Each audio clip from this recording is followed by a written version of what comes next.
This is the rear brake line coming out of the car. This is the connection to the rear soft line going to the axle. There's a joint they've put into the factory line. Of course, the OE line. Very weak spot right here in the middle, so it's a good thing we're replacing it. Back up here.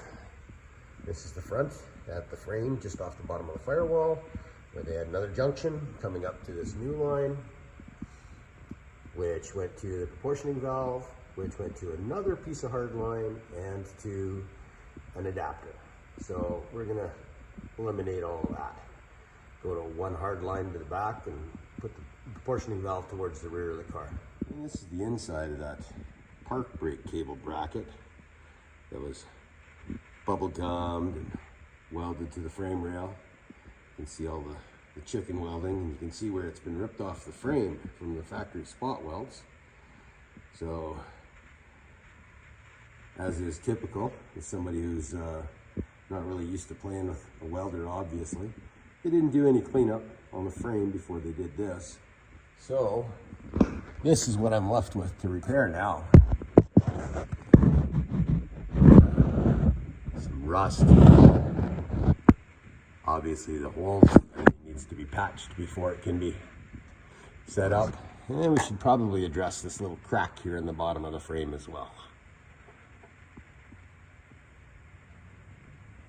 It's amazing what you find when you start looking at a really nice car sometimes. So, a little bit of progress on the revamping the brake lines. We've welded the brake line bracket to the axle housing, rebent the hard line. We've moved the block, put it back on a proper breather bolt, which goes through the block and holds the block to the diff rather than the strap and bolt that they had on there originally, utilizing factory hold down clip, which is nice. So the lines are all clean across the back of the axle. Everything looks like it should be there, not like it was just added in. And we've rerouted the soft line to the front of the block. Goes up and around. Now it sits over top of this block. Here, this was the factory mount and the hard line will now go into there. So that's all cleaned up, all ready to go. Just got to do the hard line for the front end and get that all back in. Well, since we're working back here and we're working with the brake lines and trying to get everything cleared around the rear end, tailpipes have obviously been crushed to clear the shocks. And somebody in their ultimate wisdom has decided that clamps are for sissies. And they've actually welded the clamps to the pipe, effectively making this a full one-piece exhaust.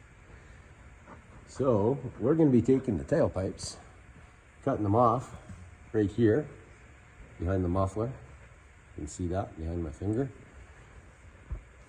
And revamping the tailpipes and the outlets and setting everything up so it all clears the shocks properly. Well, so to recap, the end of yesterday, we had pulled the full exhaust out, O2 sensor wiring, had it all dropped, cut the tailpipes off, welded on some V-bands, both sides on the muffler at equal distances.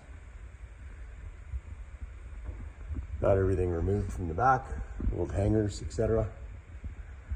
So today, we're going to pull the exhaust again, and we're going to address this frame, because that is nasty.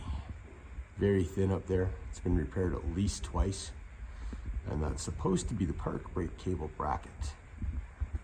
But you can see we've also had the frame been bottomed out a couple of times by the looks of it. It's ripped. Maybe somebody put a hook in there for a tow truck or something at one point in time. Who knows? So we're going to pull the fuel lines right off the tank, drain what we need to, get the fuel lines away from the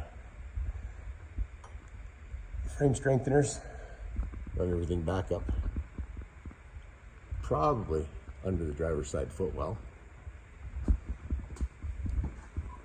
Keep it away from any sparks, flames, etc. And we'll be fabbing up a patch piece or two after we pull the bottom of that frame rail out and see how straight we can make her.